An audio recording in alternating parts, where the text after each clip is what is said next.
Hello guys, once again you all are welcome to IIT explains. और आज के video lecture का content है जेई रैंक बूस्टर, मैथमेटिक्स का जेई रैंक बूस्टर। ओके, इस rank booster को यूज करते हुए तुम अपनी जेई मेंस और एडवांस दोनों की रैंक इंप्रूव कर सकते हो, जितना तुम्हारे पास नॉलेज है उसी को।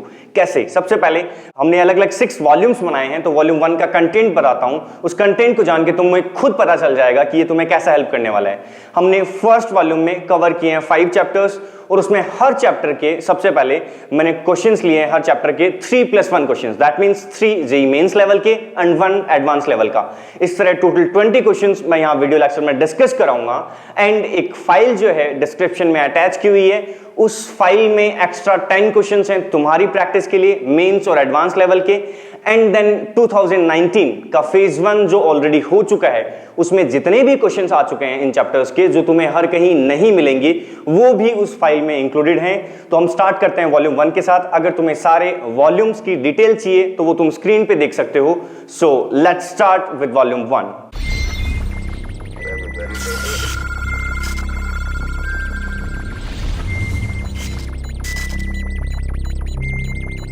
तो स्टार्ट करते हैं। स्क्रीन पे जो 2 क्वेश्चंस दिए हैं इनसे, और यहाँ पे जो जितने भी क्वेश्चन, ये दोनों क्वेश्चन जेई मेंस लेवल के हैं, अप टू द लेवल हैं। यहाँ इसमें अपन जितने भी क्वेश्चन यहाँ 20 क्वेश्चन हम डिस्कस करेंगे, और जितने भी क्वेश्चंस हैं, मैंने बोला हर चैप्टर के 3 मेंस लेवल के एंड 1 एडवांस लेवल का, जितने भी क्वेश्चंस हम डिस्कस करेंगे वो बहुत सोच समझ के, और जितना भी ट्रेंड है तुम्हारे पास पिछले 10 साल का ट्रेंड, उसको एनालिसिस करते हुए ये क्वेश्चन सेलेक्टिव है।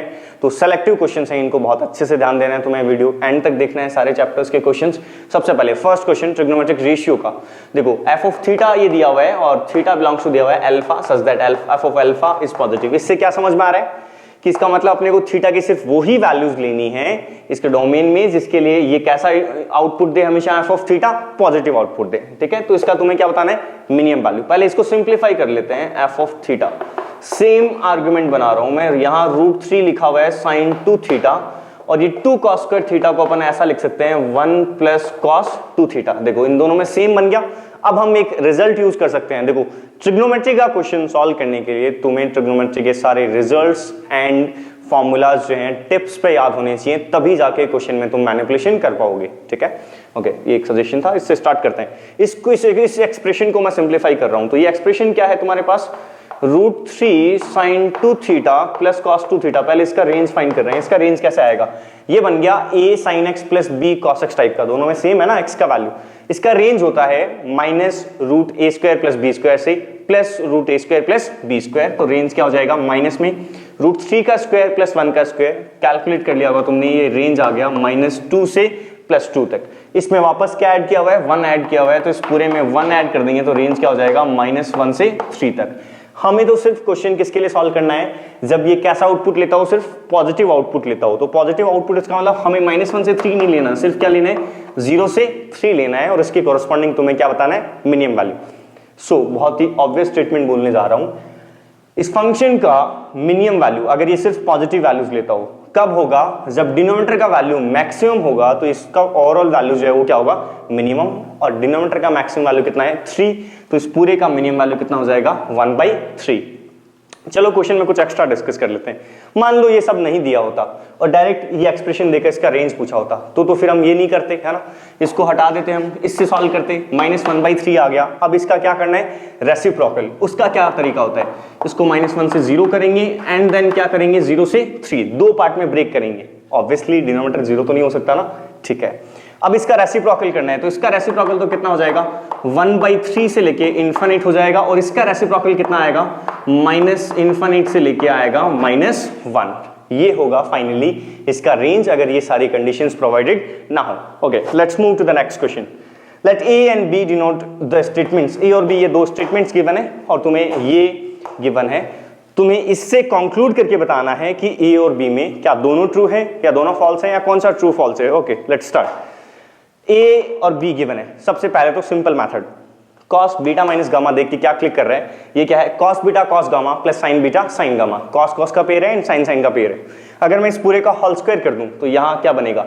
cos square alpha + cos square beta + cos square gamma + 2 cos alpha cos beta. cos cos का पेयर बन रहा है। इसका स्क्वायरिंग कर दें तो यहां भी sin alpha sin beta sin sin का पेयर बन रहा है। तो ये क्लिक करते ही मैंने क्या किया? ए और बी जो है दोनों का स्क्वायर करके ऐड कर दिया तो उससे क्या हो गया, देखो इसका स्क्वायर किया तो कॉस स्क्वायर अल्फा और यहां भी क्या आया साइन स्क्वायर अल्फा, वो हो गया 1, cos square beta plus sine square beta ये हो गया 1, cos square gamma plus sine square gamma ये हो गया 1, स्क्वायर्स वालों को ऐड करके लिख दिया।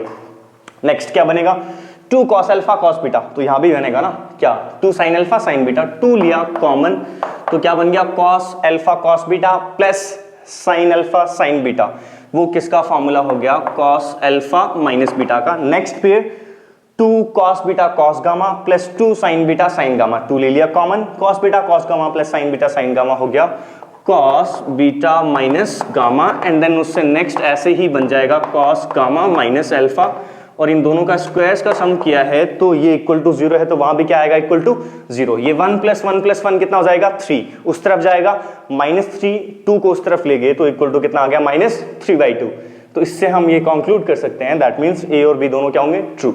अब इसका एक्चुअल प्रॉपर मेथड क्या होगा वो मैनिपुलेट करना थोड़ा डिफिकल्ट हो सकता है, तो ध्यान से देख लो। इसको मैं लिख रहा हूं पहले कॉस बीटा कॉस गामा, ठीक है, तो इस 2 को इस तरफ मल्टीप्लाई कर दिया पूरे में, 2 cos beta cos gamma plus cos gamma cos alpha and plus cos alpha cos beta, 2 को इस तरफ मल्टीप्लाई किया है और साइन वाले अलग कर लिए, यहां से क्या आ गया sign beta sine gamma and plus sign gamma sine alpha plus sine alpha and sign beta, और ये -3 था इसको इस तरफ ले आया ना +3 कर दिया और उसको 1 + 1 + 1 = 0 लिख दिया। अब इस 1 को मैं लिखूंगा sine square alpha plus cos square alpha, और इस 1 को मैं लिखूंगा, समझ में आ गया होगा, sine square beta plus cos square beta, और इस 1 को मैं लिखूंगा sine square gamma and plus cos square gamma. अब देखो ध्यान से, sine square alpha plus sine square beta plus sine square gamma plus 2 times उनके दो के पेयर का प्रोडक्ट, दैट मीन्स ये कंप्लीट क्या बन गया sine alpha plus sine beta plus sign gamma और इस पूरे का whole square plus cos square alpha plus cos square beta plus cos square gamma plus 2 times और दो के जो पेयर है उनके प्रोडक्ट का सम, वो क्या हो जाएगा cos alpha plus cos beta plus cos gamma के होल स्क्वायर का सम और इक्वल टू 0। ये एक रियल नंबर का स्क्वायर है, ये एक रियल नंबर का स्क्वायर है, ये ग्रेटर देन इक्वल्स टू 0, ये भी ग्रेटर देन इक्वल्स टू 0, इन दोनों का सम इक्वल टू 0 तभी पॉसिबल होगा जब ये क्वांटिटी भी 0 हो एंड ये भी 0 हो, और ये quantity 0 that means statement B, and ये quantity 0 that means statement A, that means both statement A and B are true. ये इसका प्रॉपर मेथड है। Okay, let's move to next question. Next third question screen पे जो है, ठीक है, यहाँ क्वेश्चंस में तुम उनका सॉल्यूशन समझने के ट्राई मत करो, तुम कोशिश करो कि उसमें जो दिया हुआ है उसमें जो कॉन्सेप्ट है वो सीखना है तुम्हें ना, क्या मेथड में क्या यूज कर रहा हूं। तो देखो इसने बोला था इक्वेशन हैज रियल सॉल्यूशन, तो रियल सॉल्यूशन यहाँ x वेरिएबल क्वांटिटी है तो ये एक फंक्शन हो गया तुम्हारे लिए, ठीक है। तो सुनना ध्यान से, इस इक्वेशन का एक रियल सॉल्यूशन होने के लिए ये बोल रहा है ए की रेंज दे रखी है ना कि ए की क्या वैल्यूज पॉसिबल होनी चाहिए, ठीक है। तो मैं ये बोलूंगा कि मान लो इसका वैल्यू मेरे को पता चल जाए समहाउ कि इसका वैल्यू मान लो 0 से 1 के बीच में लाई करता है, तो मैं क्या बोलूंगा कि इसका एक सॉल्यूशन होने के लिए LHS इक्वल टू RHS होना चाहिए, दैट मींस ये जो नंबर है वो भी इसी रेंज में लाई करना चाहिए। अगर इस रेंज से बाहर लाई करेगा इसका मतलब तो ये दोनों इक्वल हो सकते हैं क्या कभी नहीं। तो सिंपल सा कंक्लूजन क्या आ गया इस टाइप के क्वेश्चन में, हैज रियल सॉल्यूशन बोले दैट मींस ये जो एक्सप्रेशन है वो इस फंक्शन की रेंज में लाई करता है। इसी क्वेश्चन में ये बोल दे कि हैज नो रियल सॉल्यूशन, तो हम क्या बोलेंगे कि ये जो ए स्क्वायर है ये इस फंक्शन की रेंज में लाई नहीं करना चाहिए, उस रेंज के आउटसाइड ही लाई करना चाहिए, ठीक है। दैट मींस कंक्लूजन ये है कि इसका हम रेंज फाइंड कर लेते हैं इस फंक्शन का। तो इसको ये बहुत ही इंपॉर्टेंट फॉर्मूला, ये एक्सप्रेशन यूज होता है काफी मेंस के हिसाब से, इसलिए मैंने इस क्वेश्चन को साथ में लिया है। इसको मैं ऐसा लिख सकता हूँ 1 - 3 cos square x sin square x। साथ में एक और एक्सप्रेशन लिख रहा हूँ जो कि तुम्हें याद रखना चाहिए, ये भी रिजल्ट काम आता है, sin x की पावर 4 प्लस cos x की पावर 4 होता है 1 - 2 sin स्क्वायर x और cos स्क्वायर x, ठीक है। ये दोनों रिजल्ट काफी जगह काम आते हैं तो तुम्हें याद रखने हैं, ठीक है। मैंने 4 से मल्टीप्लाई डिवाइड कर दिया, अब यहाँ क्या बन गया 4 sin square x cos square x जो हो गया 2 sin x cos x का whole square, that means sin 2x का होल स्क्वायर। अब इसका रेंज फाइंड कर सकते हैं इजीली, कैसे, सिर्फ यही तो वेरिएबल क्वांटिटी है, तो सबसे पहले तो इसका मैक्सिमम वैल्यू होने के लिए जो सब्ट्रैक्ट होने वाली क्वांटिटी है वो क्या होनी चाहिए मिनिमम। साइन थीटा का स्क्वायर मिनिमम कितना हो सकता है, 0 हो सकता है। साइन थीटा का रेंज -1 से 1, तो साइन स्क्वायर थीटा का रेंज 0 से 1, तो मिनिमम वैल्यू कितना है इसका, 0, तो इसका ओवरऑल मैक्सिमम कितना, 1 - 0, तो मैक्सिमम तो आ गया 1। मिनिमम वैल्यू कितना आएगा, मिनिमम देखो, मिनिमम कब होगा, जब सब्ट्रैक्ट होने वाली क्वांटिटी मैक्सिमम हो, और साइन स्क्वायर थीटा का मैक्सिमम वैल्यू कितना होगा, 1 होगा, तो 1 - 3/4 into 1, that means 1 - 3/4 which is 1/4, तो इसका रेंज कहां से कहां तक आ गया, 1/4 से 1, तो हमें ये पता चल गया अगर इसका एक रियल सॉल्यूशन है तो ए स्क्वायर का वैल्यू क्या होना चाहिए, कहां से कहां तक होना चाहिए, 1/4 से 1 के बीच में होना चाहिए, दोनों तरफ रूट कर लेते हैं, तो मॉड ए का वैल्यू जो है वो कहां से कहां तक आ जाएगा, 1/2 से 1, that means option D is correct. इसमें नो रियल सॉल्यूशन बोला होता तो मैं क्या बोलता कि इस कंडीशन में अगर इसने बोला होता हैज नो रियल सॉल्यूशन, तो मैं बोलता ए स्क्वायर का वैल्यू या तो ग्रेटर देन 1 होगा या फिर ए स्क्वायर का वैल्यू जो है वो क्या होगा, लेस देन 1/4 होगा। इन दो अपन इनइक्वालिटीज को सॉल्व करते हैं। ओके, नेक्स्ट क्वेश्चन पे मूव करते हैं। द वैल्यू ऑफ एक्सप्रेशन, ये एडवांस लेवल का क्वेश्चन है, इसको सॉल्व कर रहे हैं। द वैल्यू ऑफ एक्सप्रेशन, ये सीरीज सॉल्व करनी है, ठीक है, ये आगे और भी एक्सटेंड करके भी दिया जा सकता है, तो इसमें मैं इसको आगे इस सीरीज को सिंप्लीफाई करके मैं जो बनाऊंगा वो उस तरह के क्वेश्चन जेईई एडवांस में पूछे जा चुके हैं, और ये उससे भी थोड़ा सा नेक्स्ट लेवल का क्वेश्चन है, तो ध्यान से देखना। फर्स्ट क्या है, पैटर्न देखो क्या है, ये एंगल x 3x, ठीक है, ये 3x 9x, तो 3 की पावर्स है ना, 3 की पावर 0, 3 की पावर 1, देन 3 की power 2, then 3 to the power 3, और यहां पे ये जो एंगल दिया है ये क्या है तुम्हारे पास, देखो यहां पे अगर मैं देखूं ये 9x और 3x का डिफरेंस कितना है, 6x, जो कि इस एंगल का ट्वाइस है, ठीक है। 3x और x का डिफरेंस कितना है, 2x, जो कि इस एंगल का कितना है, ट्वाइस है। 27x और 9x का डिफरेंस कितना है, 18x, जो कि इस एंगल का क्या है, ट्वाइस है। तो ये थॉट देखते हुए सबसे फर्स्ट टर्म को हमने सिंप्लीफाई किया। सबसे फर्स्ट टर्म ये जो है sin x और cos 3x, डबल एंगल बनाने के लिए मैंने cos x से क्या किया, मल्टीप्लाई डिवाइड, और 2 से और मैंने मल्टीप्लाई डिवाइड कर दिया, तो अब ये कितना बन जाएगा, sin 2x अपॉन ये 2 और ये cos 3x और cos x, क्योंकि हमने देखा था इन दोनों का डिफरेंस क्या था, इस एंगल का ट्वाइस। तो अब मैं ये जो इसका ट्वाइस जो मैंने लिख दिया, इसको मैं इन दोनों के डिफरेंस की फॉर्म में लिख सकता हूं, और वो क्या बन जाएगा, इसको क्या लिख दूंगा मैं, 2x को 3x minus x upon cos 3x into cos x, तो ये बन गया sin a minus b upon cos a cos b। इसको सिंप्लीफाई भी कर सकते हो, बट सीरीज सॉल्व करने के लिए ये रिजल्ट जो है तुम्हें डायरेक्टली याद रखना चाहिए फास्ट कैलकुलेशन के लिए। sin a minus b upon cos a cos b होता है tan a minus tan b, तो उसको मैं डायरेक्टली लिख देता हूं। ये 1/2 जो है वो कितना हो जाएगा तुम्हारे पास, इसको क्या लिखेंगे, tan 3x minus tan x। Okay, ये तो हो गया t1।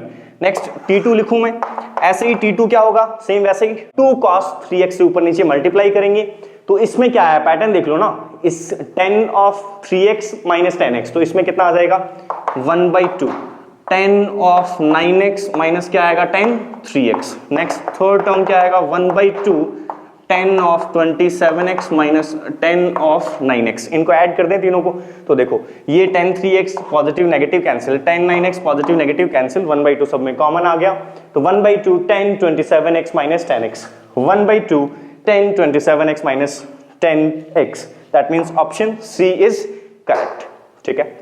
तो देखना ये जो मैंने यहां लिखा है ना, ये वाला, ये एक्सप्रेशन, इस तरह के क्वेश्चन इस पे बेस्ड मेंस और एडवांस में 2-3 बार पूछा जा चुका है ये क्वेश्चन, और मेंस में एक बहुत सिंपल सा पैटर्न है, मतलब टोटल जो अपन 30 क्वेश्चंस आते हैं उनमें से 2 या 3 क्वेश्चन तो ऐसे देखने को मिलते ही हैं जो एडवांस में पीछे आए हुए क्वेश्चन वो एज इट इज ऐसे कैसे कॉपी करके डाल देते हैं, ठीक है।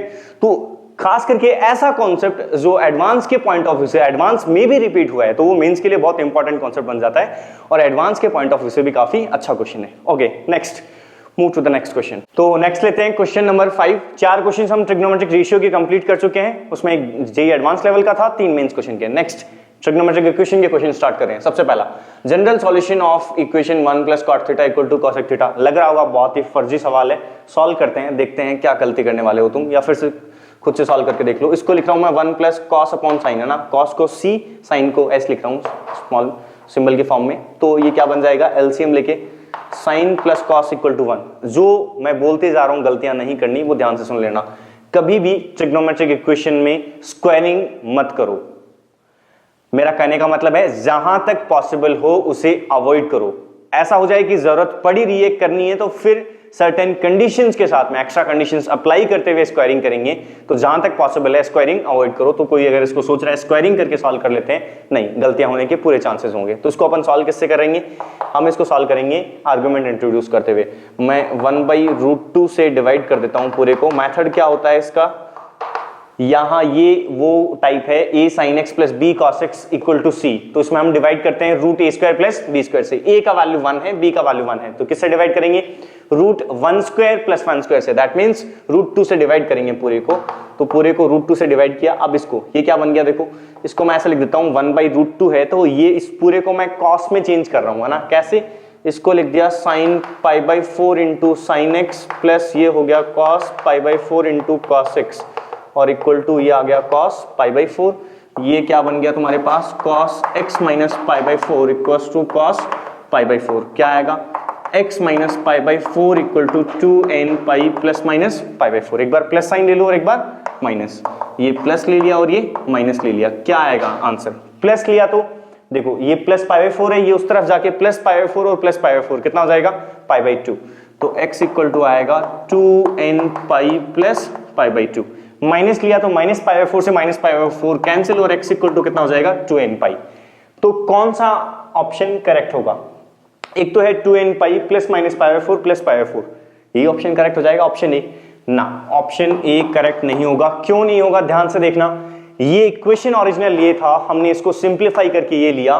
तो जैसे ही तुम इसको सिंप्लीफाई करके ये लिख रहे हो, तुम्हें यहां ये लिखना चाहिए था sin x not equals to 0, क्योंकि sin x इक्वल टू 0 हो जाएगा तो ये एक्सप्रेशंस कैसे हो जाएंगे? अनडिफाइंड हो जाएंगे। बहुत काम की चीज है ये। तो इसलिए फाइनल सॉल्यूशन में हम क्या लिखेंगे, ये ध्यान रखेंगे, इनमें से सिर्फ वो ही सॉल्यूशन लेंगे जिनके लिए ओरिजिनल फॉर्म में जो गिवन इक्वेशन है वो हमेशा डिफाइंड रहे। तो x इक्वल टू 2n पाई पे sin x जो है वो 0 हो जाता है, तो इस सॉल्यूशन को रिजेक्ट कर देंगे। सिर्फ क्या लेंगे? 2n pi plus π/2। That means option C is correct answer. Okay, next question, general solution of equation. तो इसको सॉल्व करते हैं। sin x plus sin 5x। तो sin x plus sin 5x जो है sin c plus sin d का formula लगा लो, तो ये कितना हो जाएगा? 2 sin 3x और क्या आएगा? cos 2x। और इसमें sin c plus sin d का फॉर्मूला लगाएंगे तो क्या हो जाएगा? 2 sin 3x और कितना आ जाएगा? cos x। नेक्स्ट, दोनों तरफ एक फैक्टर कॉमन आ रहा है sin 3x, तो उसको कैंसिल आउट नहीं करना है। उसके क्या लेंगे? 0 होने की पॉसिबिलिटी। ये देख लो, AC इक्वल टू BC हो तो यहां से ऐसा लिखते हैं आइदर C इक्वल टू 0 और A इक्वल टू B। ठीक है, sin 3x equal to 0 either अब कैंसिल आउट करके लिख दो cos 2x इक्वल टू हम क्या लिखेंगे? cos x लिखेंगे। अब cos 2x equal to cos x को हम कैसे सॉल्व कर सकते हैं? 2x इक्वल टू लिख दो 2n pi plus minus x। एक बार प्लस का साइन लेंगे और एक बार माइनस का साइन लेंगे। इसको मैं हटा देता हूं।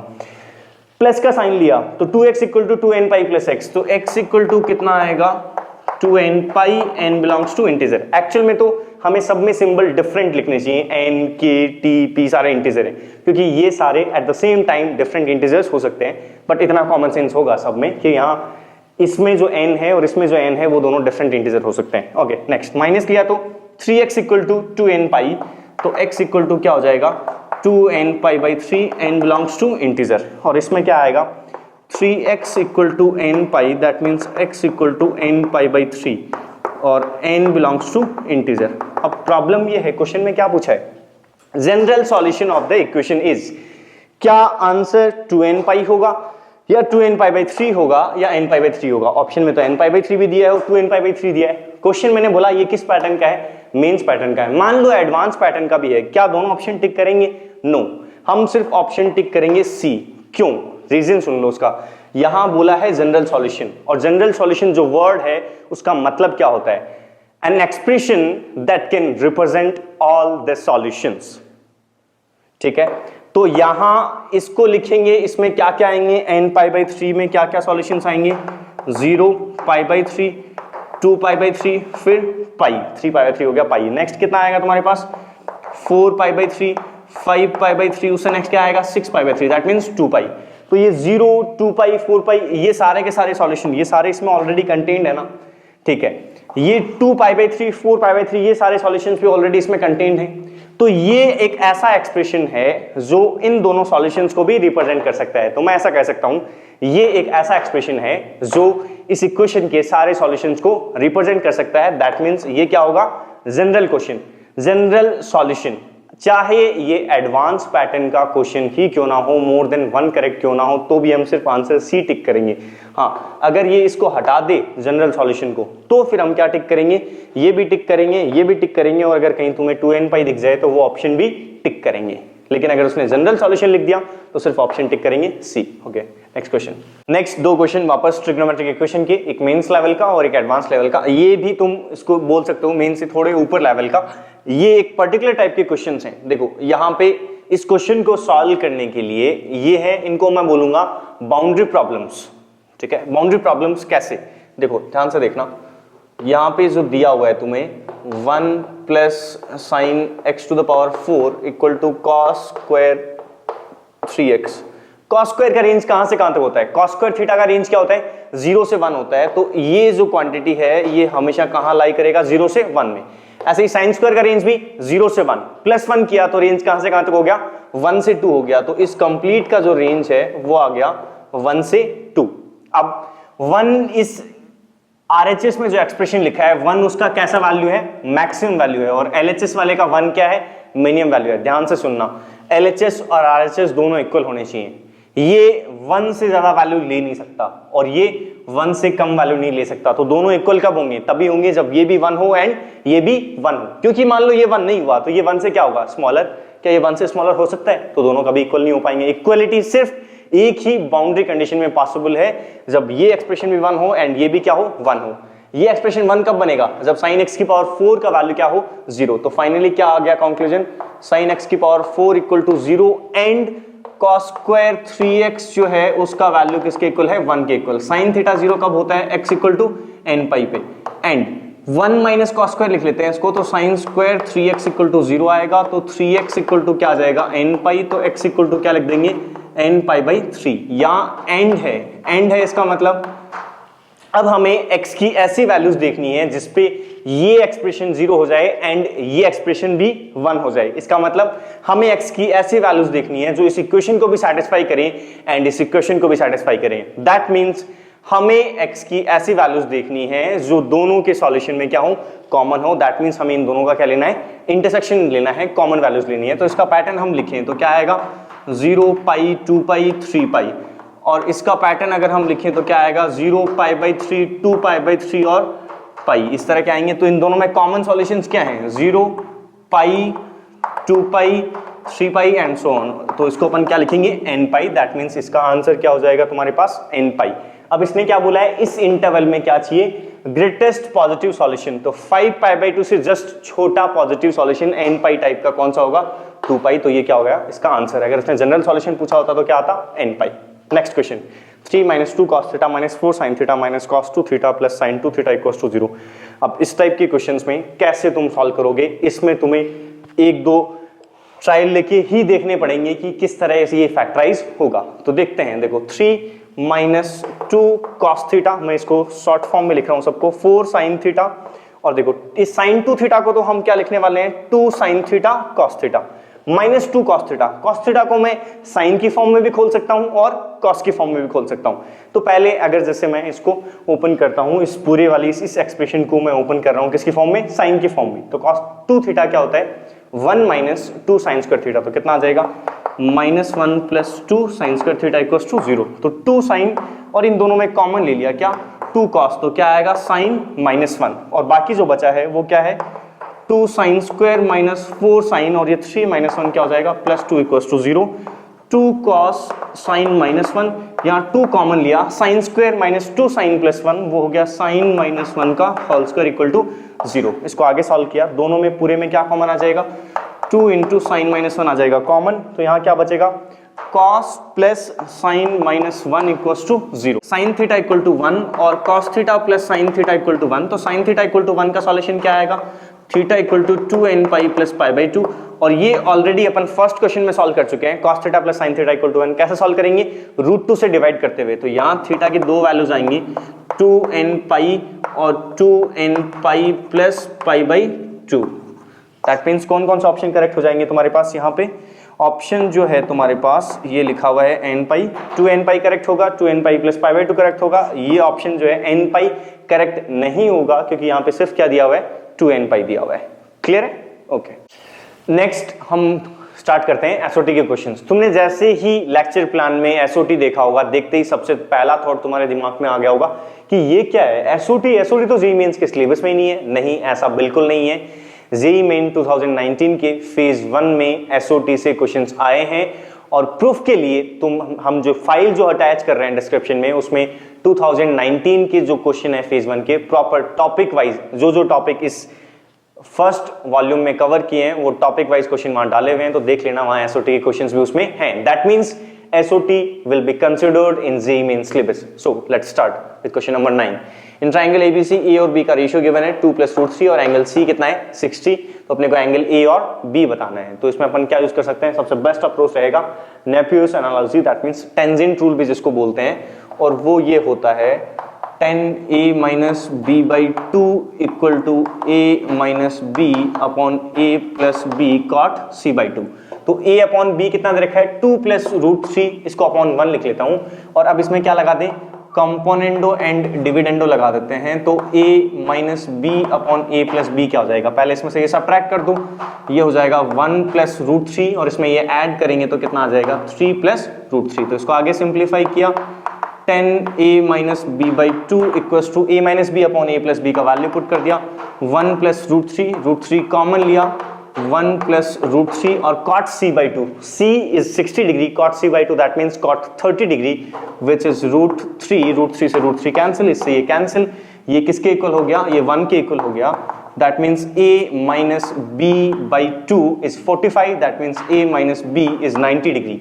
एंगल C is 60, तो बाकी दो एंगल्स का जो सम है वो कितना हो जाएगा? 120 हो जाएगा। 2 इक्वेशंस एंड 2 अननोन्स, यहां से A और B कैलकुलेट कर सकते हैं, दोनों को ऐड कर लो, 2A हो गया 210 डिग्री, तो उसका हाफ A जो है वो कितना हो जाएगा? 105। सिर्फ एक ही ऑप्शन है, उससे नेक्स्ट सॉल्व करने की भी जरूरत नहीं है और ऑब्वियसली उससे नेक्स्ट इजीली सॉल्व कर सकते हैं। इन दोनों का डिफरेंस 30 है, तो 2B = 30, that means B = 15 degree. Next question, in a triangle if cos A upon A equal to cos B upon B equal to cos C upon C equal to A upon BC, then angle A is, ठीक है। इसको अपन कैसे solve करें? इसको दो method से solve कर सकते हैं। मैं यहाँ एक ही मेथड बता रहा हूँ, दूसरा सिर्फ हिंट देके छोड़ दूंगा। जो बेस्ट मेथड है वो तुम्हें बता रहा हूँ विद इजीएस्ट कैलकुलेशन। इसमें यहाँ प्रोजेक्शन फॉर्मूला यूज कर लेते हैं राइट हैंड साइड में। तो A = प्रोजेक्शन फॉर्मूला होता है B cos C + C cos B, ये पुट कर दो यहाँ पे। तो A अपॉन BC है, तो यहाँ पे क्या कर दिया? अपॉन में BC, सेपरेट करो इसको, ये B से B कैंसिल, कितना आएगा? cos C अपॉन C, यहाँ C से C कैंसिल और ये आ गया cos B अपॉन B। इसको इसके इक्वल पुट करना है, तो इसको इसके इक्वल पुट करेंगे तो ये इससे cancel, cos B upon cos B से cos B upon B cancel, तो cos A अपॉन A, यहाँ से कंक्लूजन ये आ गया cos A upon A equals to 0, that means angle A जो है वो क्या आ जाएगा? 90 degree, that means it is a right angle triangle. ठीक है, मेथड सेकंड, यहाँ cos A cosine rule use कर लो। वो क्या होता है? cos A इक्वल टू क्या होता है? cos A इक्वल टू होता है B² + C² - A² upon 2BC। ऐसे ही cos B cosine rule use करो, एलसीएम लेके सिंप्लीफाई करो, फाइनली सिंप्लीफाई करोगे तो angle A right angle triangle होने के लिए कंडीशन क्या होगी? A के अपोजिट साइड कौन सी हो जाएगी? A, और ये दोनों साइड क्या है? B और C। तो यहाँ पे ऐसा रिजल्ट आ जाएगा तुम्हारे पास, एक B² + C² = A²। तो वहां से क्या पता चल जाएगा? एक ऐसा एक राइट एंगल ट्रायंगल। ये मैंने हिंट दिया मेथड सेकंड के लिए, method 1 is better. Next question number 11, in a triangle ABC if B = 2 C = √3 and angle A = π/6 then capital R यहाँ यूजुअल नोटेशन है, ये डिनोट कर रहा है ट्राइंगल ABC की सर्कम रेडियस को। ठीक है, ऑब्वियसली जेईई में क्वेश्चन आएगा तो प्रॉपर तुम्हें बताएगा कि ये नोटेशन किसको डिनोट कर रहा है, या फिर वो ये बोलेगा कि all the notations are have their usual meaning. ठीक है, ओके। B और C दे रखा है, पहले देखो क्या इंफॉर्मेशन चाहिए। कैपिटल R, एंगल A दिया है, अगर इसके अपोजिट मेरे को समहाउ, अगर इसके अपोजिट मेरे को साइड पता चल जाए तो मैं लगा सकता हूं sine rule, A upon sine A = होता है 2R। अब इस एंगल को, इन दोनों को यूज करते हुए मैं साइड फाइंड करूंगा। कैसे? कोसाइन रूल लगा लेते हैं। देखो कोसाइन रूल क्या होगा?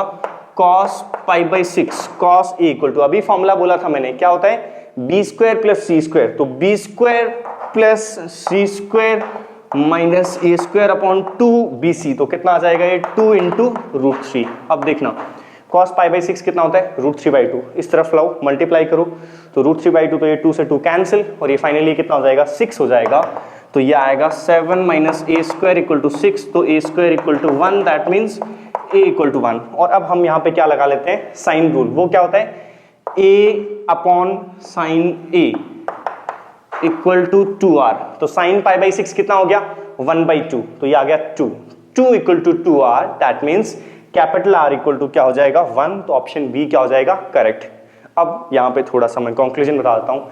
एसओटी में एडवांस के सिलेबस में तो बहुत कुछ है, यहाँ मेंस के सिलेबस के हिसाब से जो काम की जो इंपॉर्टेंट चीजें हैं, खास करके स्टार्टिंग में sine rule, cosine rule, projection formula and tangent rule, ये चार तो बहुत अच्छे से कर लूं। बाकी कैपिटल आर और स्मॉल आर के जो फॉर्मूले हैं वो भी सारे तुम्हें आने चाहिए। मेंस में एसओटी का बहुत कोई टफ क्वेश्चन तुम्हें देखने को नहीं मिलेगा, जो स्टैंडर्ड क्वेश्चंस हैं वो ही तुम्हें देखने को मिलेंगे। जहां तक जैसा कि हमने ट्रेंड एनालिसिस किया है, जब पहले 2009-11 के आसपास AIEEE हुआ करता था, उस टाइम एसओटी के क्वेश्चंस आते थे। Okay, next move to the next question. Okay, next SOT का एक क्वेश्चन लेते हैं, एडवांस लेवल का क्वेश्चन है, ठीक है। Let P Q R be a triangle of area delta with A equal to 2 sides दे रखी हैं इसकी, और जो कि किसके अपोजिट हैं तुम्हारे पास पी क्यू आर के अपोजिट है ना। तो रफली ऐसा डायग्राम बना देते हैं, ये ट्राइंगल पी क्यू आर, ये साइड ए है, ये बी है और ये साइड सी है। ओके, तुम्हें इस एक्सप्रेशन की वैल्यू बतानी है, तो पहले ट्रिग्नोमेट्री के फॉर्मूले लगा के इस एक्सप्रेशन को सिंप्लीफाई करेंगे। 2 sin p minus sign 2p को अपन क्या लिख सकते हैं 2 sin p cos p, ऐसे ही इसको 2 sin p प्लस इसको लिख सकते हैं 2 sin p cos p। 2 sin p common लेके दोनों तरफ कैंसिल कर दिया, तो ये आ गया 1 minus cos p upon 1 plus cos p। 1 minus cos p होता है 2 sin square p by 2 half angle फॉर्मूले यूज करते हुए, और ये हो जाएगा 2 cos square p by 2, that means ये आ गया 10 स्क्वायर p बाई 2। अब 10p बाई 2, 10 में हाफ एंगल के फॉर्मूले किस, पहले देख लो किस फॉर्म में निकालना है, बाद में सिंप्लीफाई एक्स्ट्रा करना पड़ेगा। उसका क्या मतलब, हमें देखो सब में जो ऑप्शन दे रखा है वो डेल्टा किस में है डिनोमिनेटर में, तो 10a/2 जो होता है उसके दो टाइप के फॉर्मूले पता है, एक तो delta upon s into S minus A, और उसी का एक मॉडिफाइड फॉर्म जो है, ध्यान से देखना, ये तुम्हें 10a/2 का याद होगा, एक तो होता है delta upon s into S minus A, और इसी का दूसरा मॉडिफाइड फॉर्म डेल्टा से ऊपर नीचे मल्टीप्लाई कर दें तो ये होता है s minus B into S minus C upon delta. तो ये फॉर्मूला मैं यहाँ यूज करने जा रहा हूँ। 10p/2, p के अपोजिट कौन सी है साइड a, तो यहाँ फॉर्मूला यही बन जाएगा s minus B S minus C upon delta, और इसका क्या है स्क्वायर। s का वैल्यू कितना है, सारी वैल्यूज देख लेते हैं। साइड्स क्या है तुम्हारे पास 2 7/2 प्लस 5/2, ऐड कर दो 2 प्लस 7/2 प्लस 5/2, ये हो गया 12/2 6 प्लस 2 8/2, कितना आ जाएगा 4। और s माइनस ए रिक्वायर्ड नहीं है, s माइनस बी और s माइनस सी की वैल्यू लिख लेते हैं। s minus b 4 minus 7/2 8 minus 7/2, that means 1/2, and 4 minus 5/2 ये हो गया 8 माइनस 5/2, और ये हो गया 3/2। यहाँ पे वैल्यू पुट कर दो, s minus B into S minus C कितना आएगा 1/2 इंटू 3/2, दैट मीन्स 3/4 डेल्टा का होल स्क्वायर। ऐसा कोई ऑप्शन है क्या, option number C is correct. Next question पे मूव करते हैं। एसओटी के क्वेश्चंस हम कंप्लीट कर चुके हैं, नेक्स्ट हम चैप्टर लेके आ रहे हैं डिटरमिनेंट। ओके, नेक्स्ट हम स्टार्ट करते हैं डिटरमिनेंट के क्वेश्चन। सबसे पहला अपन ने क्वेश्चन लिया, देखो ध्यान से सुन लेना, तुम जेई मेन बाकी सबको छोड़ो, जेई मेन 2019 की क्वेश्चन ची उठा के देख लो, जो अपन ने पीडीएफ यहाँ पे डिस्क्रिप्शन में अटैच कर रखा है, उसको ओपन करके देखो और डिटरमिनेंट के क्वेश्चंस देखो। टोटल 11 क्वेश्चंस हैं, और 11 क्वेश्चंस में से 6 जो हैं वो किस पे हैं, सिस्टम ऑफ इक्वेशंस पे। और पिछले बाकी सालों के क्वेश्चंस भी तुम उठा के देखोगे तो डिटरमिनेंट से सबसे ज्यादा क्वेश्चंस आते हैं सिस्टम ऑफ इक्वेशन से। तो बहुत ज्यादा चांसेस हैं कि अभी जो एग्जाम होने वाला है 7 अप्रैल से 20 अप्रैल के बीच में, तो उसमें टोटल 8 एग्जाम्स होंगे अलग अलग टाइम शिफ्टिंग में।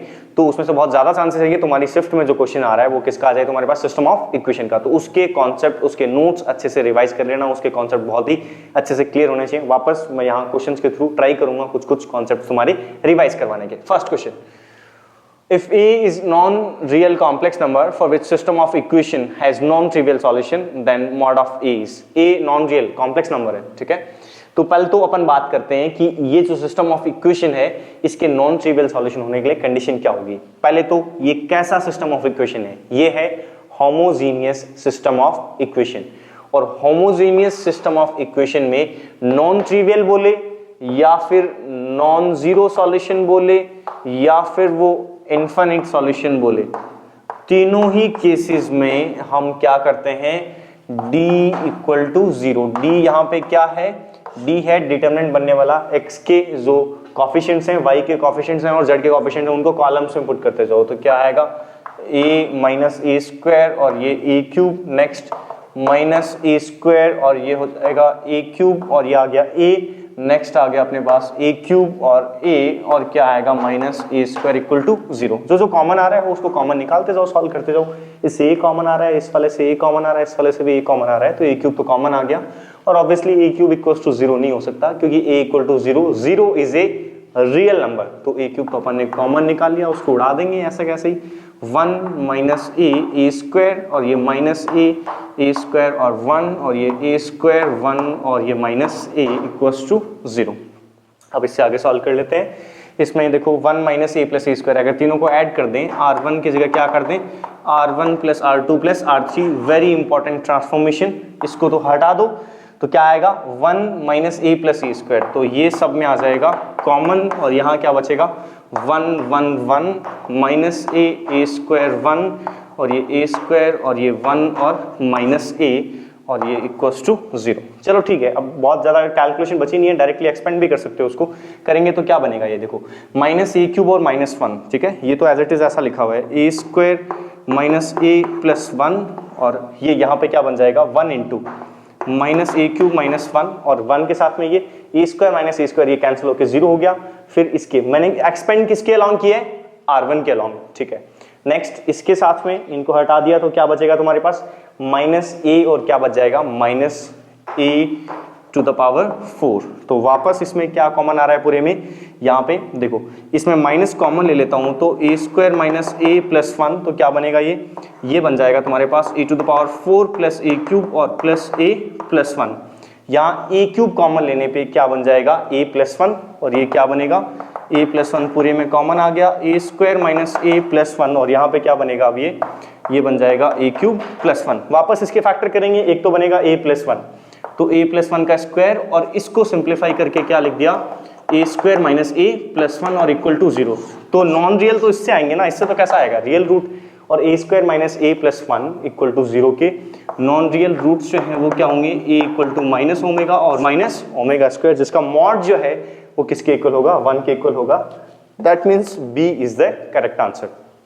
तो ये तो डिटरमिनेंट सॉल्व करने की कैलकुलेशन है, एक इंपॉर्टेंट ट्रांसफॉर्मेशन और condition. System of homogeneous equation में नॉन ट्रिवियल सॉल्यूशन पूछे, नॉन जीरो पूछे या इनफिनिट सॉल्यूशन पूछे तो डी इक्वल टू क्या करना है जीरो। नेक्स्ट क्वेश्चन, नेक्स्ट ये डिटरमिनेंट सॉल्व करना है अपने को और इसको सिंप्लीफाई करके अपने को ये आंसर निकालना है। तो कैसे करेंगे, तो देखो अगर हम देखें ध्यान से जो लास्ट क्वेश्चन में इंपॉर्टेंट ट्रांसफॉर्मेशन यूज किया था, इन तीनों को ऐड करो कितना आ रहा है, देखो 2b इसमें ऐड होकर ये b हो जाएगा, ये c, तो कितना बन रहा है a प्लस बी प्लस सी। इनको ऐड करने पे भी a प्लस बी प्लस सी, इनको ऐड करने पे भी क्या आ रहा है a प्लस बी प्लस सी। तो दैट मीन्स अपन क्या लगा दें r1 की जगह r1 plus r2 plus r3। तो ये डिटरमिनेंट जो है वो क्या बन जाएगा इस पूरे में, यहाँ हर जगह a प्लस बी प्लस सी बनेगा, तो इसको तो अपन ने कॉमन निकाल लिया और यहाँ 1 1 1 बच जाएगा और ये 2b और ये 2c, b minus c minus a और ये 2c आ जाएगा और ये 2b है और ये c minus a minus p। दो जगह 1 1 आ गया, अब क्या बना लो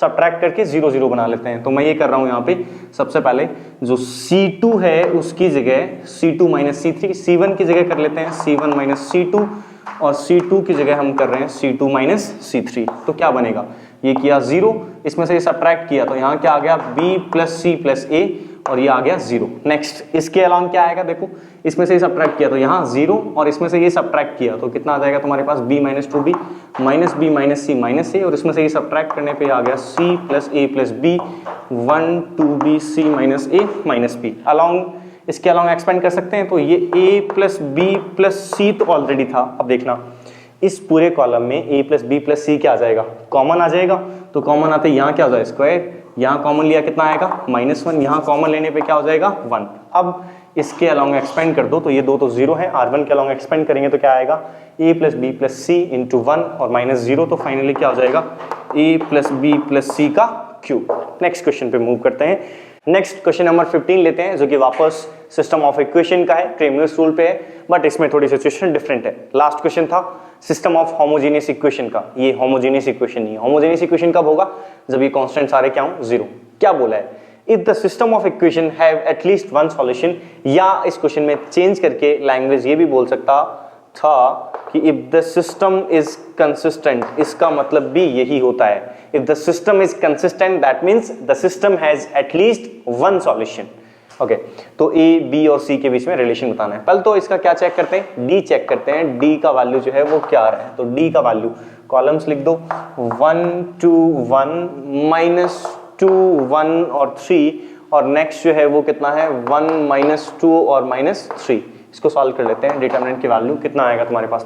तो d इक्वल्स टू -3 प्लस 6, 6 -3 ये हो जाएगा 3, एंड देन नेक्स्ट ये है -6 और +2 ये हो गया -4 इंटू -2 इंटू -2, तो फाइनली क्या आ गया? -8, और ये 6 -1 ये आ गया 5, तो ये 8 -8 d का वैल्यू कितना आ रहा है? 0 आ रहा है। तो d का वैल्यू 0 है, तो अब यहाँ से दो केस बनते हैं। अगर dx, dy और dz इक्वल्स टू 0, और एक बार इनमें से कोई भी एक एटलीस्ट वन ऑफ देम जो है वो क्या है? नॉन जीरो है, तो क्या होगा, है ना। मैं साथ में कॉन्सेप्ट्स भी डिस्कस करते जा रहा हूं, यही पॉसिबल केसेस बनते हैं। अगर ऐसा हुआ तब तो होंगे इनफाइनाइट सॉल्यूशन, और ऐसा हुआ तो क्या होंगे? No solution. हमें क्या चाहिए? At least one solution. अगर ये केस हो गया तब तो क्या होगा?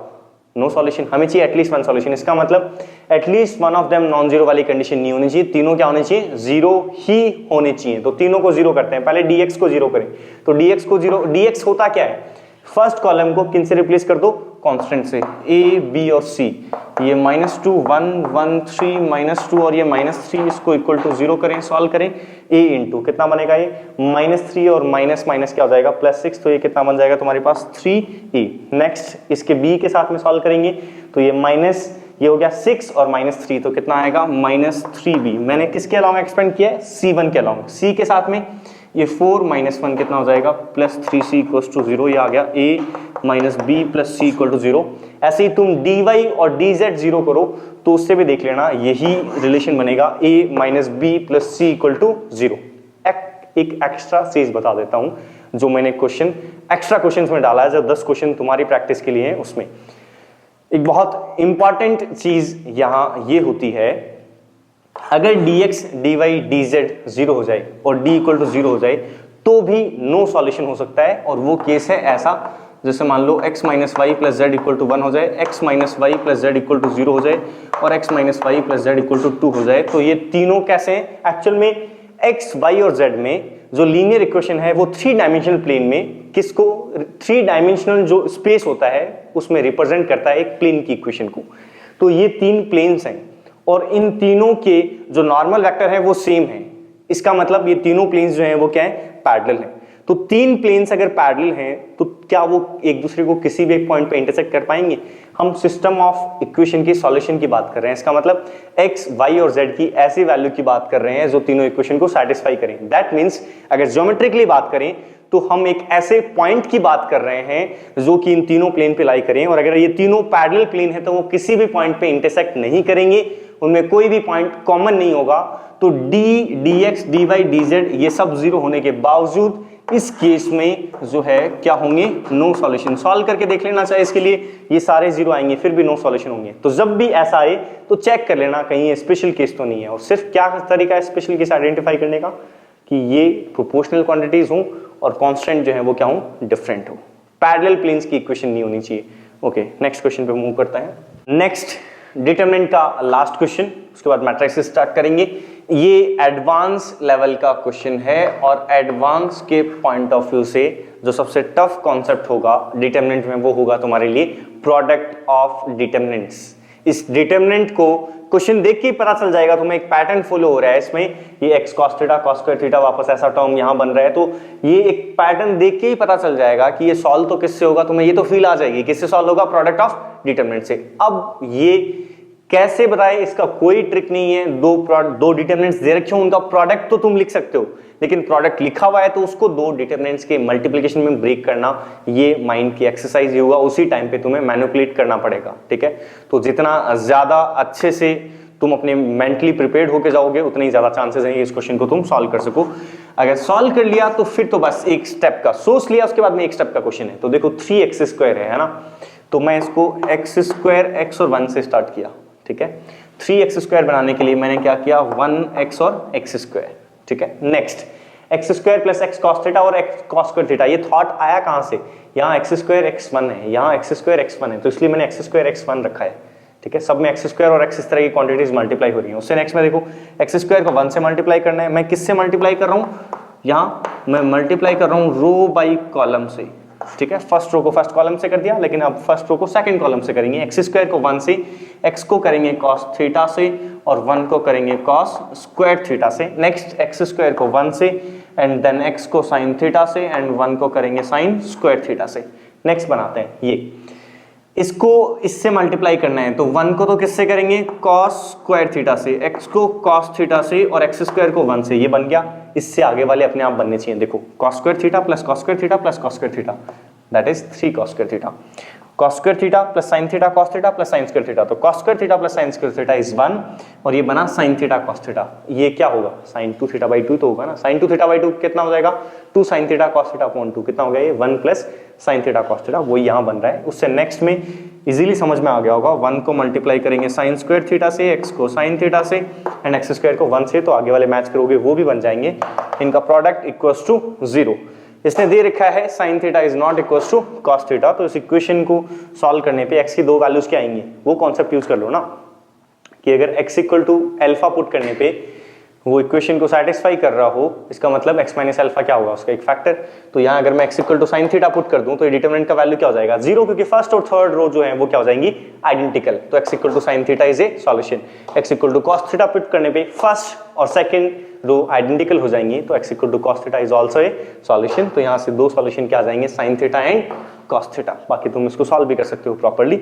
ओके, नेक्स्ट अपन मैट्रिसेस के क्वेश्चंस लेते हैं। नेक्स्ट मैट्रिसेस के क्वेश्चन से स्टार्ट करते हैं। दो जी मेंस लेवल के क्वेश्चन लिए अपन ने। सबसे फर्स्ट क्वेश्चन देखो, यहाँ 3 मैट्रिसेस का प्रोडक्ट दिया हुआ है ना, और उसका स्क्वायर किया हुआ है और वो एक मैट्रिक्स के इक्वल है। और अब तुम्हें यहाँ a2 - b1 a3 - c1 और b3 - c2 लिखा हुआ है। तो सबसे पहले पागलों की तरह तीनों का मल्टीप्लिकेशन, इतनी सारी कैलकुलेशन और फिर उसका स्क्वायर करने की बजाय इतना कॉमन सेंस लगा लो कि 4 मार्क्स के क्वेश्चन में वो तुमसे 5 या 7 मिनट की कैलकुलेशन तुमसे नहीं करवाएगा। एक एवरेज स्टूडेंट या बिलो एवरेज स्टूडेंट के लिए ये कैलकुलेशन जो है वो काफी लेंदी है, ठीक है। तो सारे स्टूडेंट्स को ध्यान में रखते हुए क्वेश्चन पेपर बनाया जाता है। इसका मतलब कुछ ना कुछ तो इसमें ट्रिकी पार्ट है। देखो a2 - b1, a2 - b1 क्या है, ये a2 ये b1, ये दोनों क्या है, कॉन्जुगेट एलिमेंट्स हैं। अगर मैं इसका ट्रांसपोज कर दूं तो ये दोनों क्या होंगे, इंटरचेंज। ऐसे a3 और c1 जो है ये क्या होंगे, दोनों कॉन्जुगेट एलिमेंट्स हैं। ट्रांसपोज कर दें तो क्या होगा, ये इंटरचेंज। इसका मतलब ट्रांसपोज, इसका मतलब ये कहीं ना कहीं शायद सिमेट्रिक या स्क्यू सिमेट्रिक मैट्रिक्स तो कनेक्ट नहीं करना चाह रहा। देख लेते हैं। इसको अपन ने बोल दिया मैट्रिक्स A, इसको B और इसको C। तुम ध्यान से देखो तो ये 381, यहाँ 381 दिया हुआ है। नेक्स्ट 191, 191, 253, 253। इसका मतलब ये जो दिया हुआ है वो क्या है, ए का ट्रांसपोज है और इसका क्या किया हुआ है, स्क्वायर किया हुआ है, ठीक है। तो मैं ऐसे बोलूं कि ये जो मैट्रिक्स है, देखना ध्यान से, ए बी ए का ट्रांसपोज, ये हमेशा एक सिमेट्रिक मैट्रिक्स होगा, ठीक है। सिमेट्रिक और स्क्यू सिमेट्रिक काफी इंपॉर्टेंट चीजें हैं। क्या क्यों होगा, सिमेट्रिक मैट्रिक्स की प्रॉपर्टी क्या होती है कि उसका ट्रांसपोज जो है वो उसी के इक्वल होता है, ठीक है। तो इसका पूरे का ट्रांसपोज ले लें, प्रॉपर्टी पूरी प्रोडक्ट में हूं उनका ट्रांसपोज लें तो क्या होता है, ऑर्डर अपोजिट हो जाता है। यह आएगा ए के ट्रांसपोज का ट्रांसपोज, देन बी का ट्रांसपोज एंड देन क्या आएगा, ए का ट्रांसपोज। ए के ट्रांसपोज का ट्रांसपोज ए, बी का ट्रांसपोज देखना 133 यहां बन जाएगा 133, 327 327, 379 379। तो बी ऑलरेडी क्या है, एक सिमेट्रिक मैट्रिक्स है। तो बी का ट्रांसपोज किसके इक्वल होगा, बी के, और ये ए का ट्रांसपोज, इसका मतलब इसका ट्रांसपोज इसी के इक्वल हो गया। तो ये कैसा एक सिमेट्रिक है। और एक मैट्रिक्स अगर सिमेट्रिक है तो उसकी पावर अगर तुम n कर दो, 2 3 नहीं बोल रहा मैं, तो बोल रहा हूं जनरल, अगर उसकी पावर n कर देंगे तो वो भी कैसा होगा, एक सिमेट्रिक ही होगा। तो इसका स्क्वायर क्या है, एक सिमेट्रिक मैट्रिक्स है। इसका मतलब a2 और b1 ये दोनों वैल्यूज इक्वल हैं, ये 0 होगा, ये वैल्यू भी 0 होगा, ये वैल्यू भी 0 होगा। तो आंसर क्या हो गया, 0। मैंने वो स्टेटमेंट बोला वो और मैं एक्सप्लेन कर देता हूं। मैंने बोला अगर a एक सिमेट्रिक है तो a की पावर n भी क्या होगा, सिमेट्रिक। देखो इसकी पावर, इसका ट्रांसपोज कर लेते हैं, a की पावर n का ट्रांसपोज, इसको इस प्रॉपर्टी से ऐसा लिखा जा सकता है, ए का ट्रांसपोज और उसकी पावर एन, और ए का ट्रांसपोज किसके इक्वल है, ए के इक्वल, तो ये कितना हो जाएगा, ए टू द पावर एन। इस मैट्रिक्स का ट्रांसपोज इसी के इक्वल आ गया, दैट मीन्स ये कैसा है, सिमेट्रिक है। ओके, नेक्स्ट क्वेश्चन पे मूव करते हैं। नेक्स्ट 18th क्वेश्चन देखते हैं। इसमें ये क्वेश्चन इस तरह से फ्रेम किया हुआ है कि इसमें डिटरमिनेंट की बहुत सारी प्रॉपर्टीज, डिटरमिनेंट अगर किसी नंबर से मल्टीप्लाई कर दें मैट्रिक्स को, दो बहुत सारे मैट्रिसेस का प्रोडक्ट हो, तो इस तरह की सारी प्रॉपर्टीज इसमें यूज हो जाएंगी। ठीक है, तो यूज करना स्टार्ट करते हैं। सबसे पहले ये जो लिखा हुआ है इसको मैं वापस लिख रहा हूँ इस फॉर्म में, determinant of 2a to the power 9 और ये b इनवर्स लिखा हुआ है। सबसे first property determinant of k को लिख सकते हैं k to the power n into determinant of a।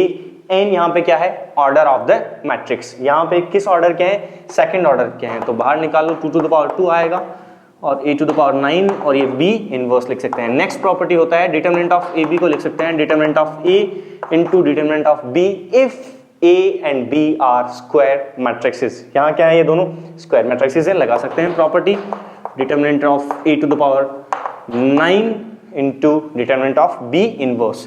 Next a to the power n का डिटरमिनेंट को हम लिख सकते हैं determinant of a to the power n, और डिटरमिनेंट ऑफ a इनवर्स को हम लिख सकते हैं 1 अपॉन डिटरमिनेंट ऑफ a। तो इस प्रॉपर्टी को यूज करते हुए ये डिटरमिनेंट ऑफ a की पावर 9 और ये 1 upon determinant of b। Determinant of a कितना है, 3 माइनस 4 माइनस 1, माइनस 1 की पावर 9 ये हो गया माइनस 1, 1 अपॉन b ये हो गया 9 माइनस 7 कितना हो गया 2, तो ये माइनस 4 अपॉन 2 कितना आएगा, minus 2 is the correct answer. Next question पे मूव करते हैं। नेक्स्ट क्वेश्चन बहुत ही अच्छा क्वेश्चन है, तुम इसको जी एडवांस लेवल तक का क्वेश्चन भी मान सकते हो। इस टाइप के क्वेश्चन, ये एक जनरल कॉन्सेप्ट है, इसके थ्रू मैं कॉन्सेप्ट तुम्हें सिखाना चाह रहा हूँ इस क्वेश्चन के थ्रू। वो क्या है, b equal to a to the power 20। देखो इस क्वेश्चन को करने के बहुत सारे तरीके हैं। एक तो मैं इसका a का स्क्वायर निकालूं पहले, फिर a का क्यूब निकालूं, फिर a की पावर 4 निकालूं, और फिर मैं इन एलिमेंट्स का देखूं पैटर्न। वो तो है सबसे जल्दी जो मेथड क्लिक करेगा और सबसे लेंदी मेथड, या फिर मैं ये कह दूं मोस्ट ऑफ द क्वेश्चंस में। नेक्स्ट है कि मैं इसकी क्या लिख लूं, इस मैट्रिक्स की कैरेक्टरिस्टिक इक्वेशन, अगर ये मेथड तुम्हें याद हो या तुमने सुना हो तो, और फिर उस कैरेक्टरिस्टिक इक्वेशन से मैं a की पावर 2, 3 और 4 का पैटर्न देखते हुए फिर मैं principle of mathematical induction use करते हुए भी उसको सॉल्व कर सकता हूं। नेक्स्ट अपन बात करते हैं, अपन इसके लिए जो स्टैंडर्ड बेस्ट अप्रोच क्या रहेगा उसकी बात करते हैं। ठीक है, ओके। तो बेस्ट अप्रोच ये रहता है इस टाइप के क्वेश्चंस में, अगर ऐसा पॉसिबल हो तो ये जो डिटरमिनेंट दिया हुआ है इसको तुम ब्रेक कर लो एक identity matrix plus another matrix. और इस टाइप के क्वेश्चन में जिनमें दिख जाए कि हाँ आइडेंटिटी प्लस अनदर में बहुत ही ब्रेक करने से बहुत ही सिंपल मैट्रिक्स बन रहा है, तो बहुत अच्छी बात है। तो यहाँ पे क्या आएगा 0 0 0 और ये 1 0 0 और ये 1 1 0। इसको आइडेंटिटी मैट्रिक्स आई बोल दिया और इसको मैं प्लस बोल देता हूँ p। a इक्वल टू हो गया i प्लस p। ऐसा करने का फायदा तभी होगा जब p जो है वो क्या बने, एक निलपोटेंट मैट्रिक्स। निलपोटेंट मैट्रिक्स क्या होता है कि हम इसकी पावर 2, 3 या 4 करें तो उसके बाद में वो क्या हो जाएगा, एक नल मैट्रिक्स हो जाएगा। और अगर मान लो जैसे p की पावर मान लो 5 नल हो गया, तो p की पावर 6 भी क्या होगा, नल। तो उससे आगे वाली सारी पावर्स क्या होंगी, नल मैट्रिक्स। तो बस समहाउ तुम्हें क्या करना है, उसके लिए इंडेक्स ऑफ निलपोटेंसी कैलकुलेट करना है। क्या आएगा, तो अपन कैलकुलेट करते हैं पहले p के लिए। p स्क्वायर कैलकुलेट किया, p स्क्वायर क्या आएगा 0 1 1 0 0 0 0 1 0, इसको मल्टीप्लाई किया 0 0 0 1 0 0 1 1 0। पी स्क्वायर हम कैलकुलेट कर रहे हैं, तो पी स्क्वायर जो है वो क्या बनेगा, देखो इसको इससे मल्टीप्लाई करने से ये तो आएंगे 0, इसको इससे करेंगे ये 0 0 0, तो ये 0, इससे नेक्स्ट भी 0। फर्स्ट सेकंड रो को फर्स्ट कॉलम से किया 0, सेकंड को सेकंड से किया 0, सेकंड को थर्ड से किया 0, फर्स्ट थर्ड कॉलम को सॉरी थर्ड रो को फर्स्ट कॉलम से किया ये 0 प्लस 1 प्लस 0, यहाँ आया 1। नेक्स्ट थर्ड रो को सेकंड कॉलम से किया आएगा 0, इससे क्या आया 0, सिर्फ ये बचा है। पी क्यूब क्लियरली दिख रहा है, पी क्यूब जैसे ही हम करेंगे तो ये इसी से मल्टीप्लाई होगा, तो वो क्या आएगा, एक नल मैट्रिक्स। तो पी क्यूब अगर नल है तो पी की पावर 4, पी की पावर 5, इससे आगे वाले सारे के सारे कैसे आएंगे, नल मैट्रिक्स। अब इससे क्या फायदा हो जाएगा, तुम्हें क्या लिखना है, ए की पावर 20 तो लिखना है। ए की पावर 20 को तुम ऐसे लिख लो i प्लस पी की पावर 20। अच्छी बात ये होती है कि एक आइडेंटिटी मैट्रिक्स और उसके साथ में दूसरा कोई भी मैट्रिक्स ले लो, वो हमेशा कैसे होते हैं, कम्यूटेटिव मैट्रिसेस होते हैं। और जब भी कम्यूटेटिव मैट्रिसेस आ जाएं तो तो उनकी पावर n के लिए तुम बाइनोमियल एक्सपेंशन लगा सकते हो। अलजेब्रा के जितने भी फॉर्मूले हैं वो तुम यूज कर सकते हो। i प्लस p की पावर 20 को बाइनोमियल एक्सपेंशन से खोल सकते हैं। तो कैसे खोलेंगे? सबसे पहले क्या आएगा 20c0 i to the power 20, next 20c1 i to the power 19, i to the power n करो कुछ ही, हमेशा क्या आएगा i, तो मैं इसको i लिख देता हूँ, यह आएगा p, नेक्स्ट 20c2 यह आएगा p स्क्वायर, उससे नेक्स्ट पी क्यू बनेगा वो हो जाएगा नल मैट्रिक्स, उससे सारे आगे वाले क्या हो जाएंगे नल मैट्रिक्स ही। तो फाइनली ये हो गया a टू द पावर 20। पूछा क्या इसने? The sum of elements of the first column. तो पहले तो इसमें फर्स्ट कॉलम में क्या बनेगा, मैं सिर्फ फर्स्ट कॉलम लिख रहा हूँ इनका।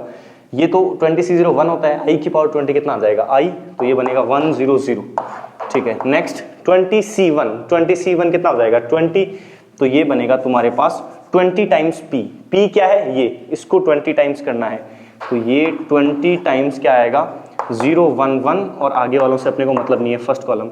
20c2 कितना हो गया 20 इंटू 19/2, तो कितना आ गया ये 190, और p स्क्वायर हम यहाँ कैलकुलेट कर चुके हैं। फर्स्ट कॉलम चाहिए अपने को सिर्फ 0 0 1, तो फर्स्ट कॉलम के एंट्रीज ऐड कर दो इनको, 1 प्लस 20 प्लस 20, तो 1 प्लस कितना हो गया 40, और ये आ गया 190 plus 40 230 plus 1 that is 231, that means option C is correct.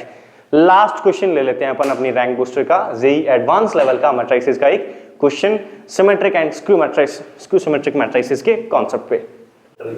x और y दो arbitrary non zero skew symmetric matrices हैं, तो x का ट्रांसपोज -x होगा, y का ट्रांसपोज -y होगा, और z जो है वो क्या है, एक सिमेट्रिक मैट्रिक्स है, तो z का ट्रांसपोज क्या हो जाएगा z। तो यहाँ कुछ पर्टिकुलर प्रॉपर्टीज हैं वो मैं यूज करने जाऊंगा। अगर सम या माइनस हो, इसका ट्रांसपोज क्या हो जाएगा a का ट्रांसपोज प्लस माइनस b का ट्रांसपोज। अगर प्रोडक्ट दे रखा हो a इंटू बी का ट्रांसपोज, तो ये आएगा b का ट्रांसपोज इंटू a का ट्रांसपोज, ऑर्डर उल्टा हो जाएगा, और a की पावर n का ट्रांसपोज लिखना है तो इसको लिख सकते हैं a का ट्रांसपोज और इसकी पावर n। ये प्रॉपर्टीज मैं एक ऑप्शन, सबसे पहले ऑप्शन a चेक करके दिखाऊं। ये चेक करना है स्क्यू सिमेट्रिक होगा या नहीं होगा, तो इसका ट्रांसपोज लेके देखते हैं। करो उसको सिंप्लीफाई।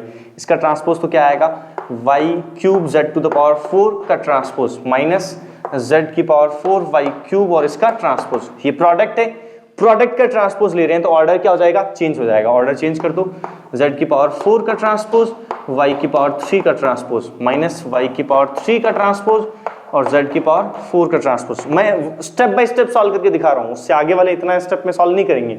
z की पावर 4 का ट्रांसपोज क्या ले सकते हैं, z का ट्रांसपोज की पावर 4, z का ट्रांसपोज तो z ही है, तो ये कितना हो जाएगा z की पावर 4। y क्यूब का ट्रांसपोज तो y की पावर, y का ट्रांसपोज की पावर 3 आएगा। y का ट्रांसपोज कितना है -y है, और इसकी पावर 3 करने पे ये तो कितना हो जाएगा -y क्यूब हो जाएगा, और ये यहाँ पे y का ट्रांसपोज की पावर 3 आएगा, तो y का ट्रांसपोज -y है, तो यहाँ क्या आ जाएगा ये -y क्यूब और ये z की पावर 4। तो फाइनली कितना हो गया ये प्लस y क्यूब z की पावर 4 एज इट इज ये, और माइनस z की पावर 4 y क्यूब, तो ये तो वापस एज इट इज यही बन गया। तो ये स्क्यू सिमेट्रिक नहीं है, ये तो कैसा है सिमेट्रिक है। ऐसे ही इसकी बात करें तो देखो, इसका ट्रांसपोज लेंगे तो इसका ट्रांसपोज आएगा और इसका ट्रांसपोज आएगा, तो x के ट्रांसपोज की पावर 44 आएगा ना, तो -x से तो क्या हुआ, पावर कैसा है यहाँ इवन, माइनस का कोई फर्क ही नहीं पड़ेगा। तो ये भी कैसा होगा एक सिमेट्रिक, ये भी कैसा होगा एक सिमेट्रिक, इन दोनों का सम भी कैसा आएगा सिमेट्रिक। ये सिमेट्रिक आ गया, ये सिमेट्रिक आ गया। नेक्स्ट इसको सॉल्व करते हैं, ये क्या आएगा, सेम इसी की तरह ये सॉल्व हो जाएगा। मैं इस वाले पे आ जाता हूँ फटाफट। इसमें दोनों पावर्स कैसी दी हैं, ऑड दी हैं, तो इसमें दोनों ऑड हैं, तो इसका ट्रांसपोज की पावर 23 करेंगे, यहाँ माइनस आएगा, इसका ट्रांसपोज की पावर 23 करेंगे, यहाँ भी माइनस आएगा, तो अल्टीमेटली क्या आएगा, ये माइनस आएगा। इस पूरे का ट्रांसपोज इसका नेगेटिव आएगा, और किसी मैट्रिक्स का ट्रांसपोज उसके नेगेटिव के इक्वल हो, इसका मतलब वो कैसा है स्क्यू सिमेट्रिक। तो यहाँ ऑप्शन डी करेक्ट हो जाएगा। इसी अप्रोच से सॉल्व करोगे तो ऑप्शन सी भी क्या हो जाएगा, करेक्ट हो जाएगा। ये हमने सारे क्वेश्चंस 20 क्वेश्चंस जैसा अपने प्रॉमिस किया था कंप्लीट कर लिए हैं। एक्स्ट्रा 10 क्वेश्चंस प्रैक्टिस के लिए तुम्हारी हर चैप्टर के 2-2 क्वेश्चंस, टोटल 5 चैप्टर्स हैं वो दिए हुए हैं इसमें प्रैक्टिस के लिए। साथ में तुम्हें वो क्वेश्चन भी प्रैक्टिस करने चाहिए जो 2019 के फेज 1 में आए हैं। तुमने फेज 1 में कोई एक पेपर दिया होगा, सारे 8 पेपर्स तो नहीं दिए होंगे, तो वो भी टॉपिक वाइज हमने एफर्ट करके उसमें पीडीएफ में डाले हैं, जो पीडीएफ अटैच्ड है डिस्क्रिप्शन में, लिंक में, उसको खोलो, सारे क्वेश्चंस प्रैक्टिस करो। तब तक लगे रहो, जमे रहो, प्रैक्टिस करते रहो, and best of luck for your preparation. मिलते हैं नेक्स्ट रैंक बूस्टर वॉल्यूम 2 में।